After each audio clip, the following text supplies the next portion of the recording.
تو وہ کیسا منظر ہوگا جب حسین ابن علی نے آخری حاضری حضور کے روضے پہ دی ہو.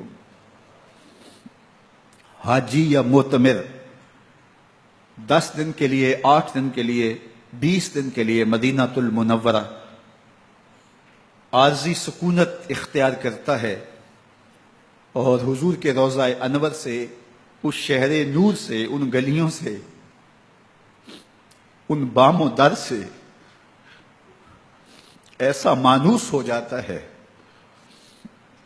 کہ جب واپس پلٹ رہا ہوتا ہے ان دعاؤں کے ساتھ کہ دوبارہ آنا بھی نصیب ہو، اور اسے لگتا ہے کہ میں دوبارہ بھی بلایا جاؤں گا، لیکن اس کے باوجود شہر حبیب چھوڑنا قیامت سے کم نہیں ہوتا.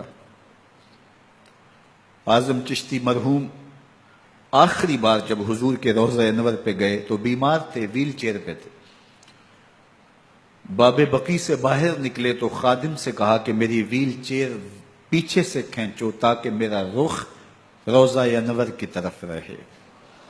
اور وہ پیچھے سے کھینچتا چلا جا رہا ہے، اور جب باب مکہ سے پیچھے جنت البقیع کے قریب سے گنبد خضرا نگاہوں سے اوجل ہونے لگا تو اعظم چشتی مرحوم نے کہا، جاں بدن سے نکلتی ہے اعظم، جاں بدن سے نکلتی ہے اعظم، کوئی آسان ہے مدینے سے جدا ہونا،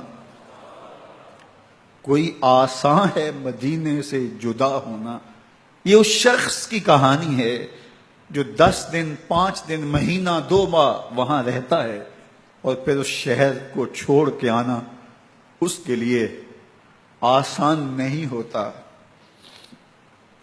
اور مجھے بتاؤ کہ حسین جو پیدا مدینے میں ہوا، جس کے گھر کا دروازہ مسجد نبوی کے اندر کھلتا تھا، جو مسجد نبوی کے اندر پرورش پا کے جوان ہوتا ہے اور مدینے کی گلیوں میں کھیلتا رہا، اس حسین ابن علی کے لیے مدینہ چھوڑنا، اور پھر وہ اس بات کا علم اور شعور رکھتے تھے کہ یہ آخری بار حضور کے در پہ حاضری ہے، دوبارہ اس شہر نور میں نہیں آ سکوں گا، تو کیا قیامت ہوگی اور کیا منظر ہوگا.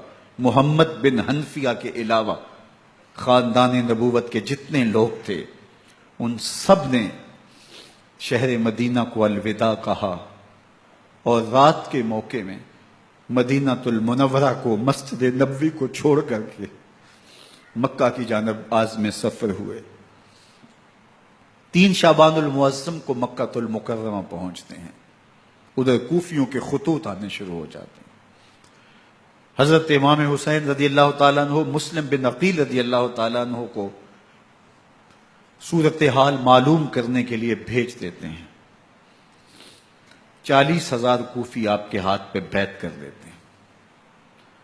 ادھر 25 پیدل حج کرنے والے حضرت امام حسین 8 ذی الحج کو احرام باندھتے ہیں، لیکن آپ کو پتہ چلتا ہے کہ حاجیوں کے روپ میں قاتل چھپا دیے گئے، تو آپ اس احرام کو حج کی بجائے عمرے میں بدلتے ہیں اور کوفے کی جانب عازم سفر ہوتے ہیں.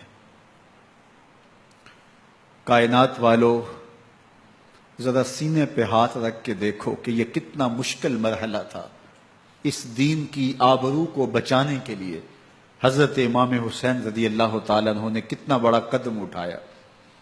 آپ کے بہیخہ، دوست، احباب عبداللہ بن عمر یہ سارے روکتے ہیں. عبداللہ بن عباس کہتے ہیں حضرت نہ جائیے. الکوفی لا یوفی، کوفی کبھی وفا نہیں کرتے. آپ کے والد کو وہاں شہید کیا گیا، لیکن آپ ایک فرض کو نبھانے جا رہے ہیں. میرے غم گسارو، میرے مہربانو، نہ روکو مجھ کو جانے دو، مجھے نانے کے دی کی ڈوبتی کشتی بچانے دو. میں جاتا ہوں کہ دنیا پر وفا کا نام رہ جائے، میں رہوں نہ رہوں پر عظمت اسلام رہ جائے.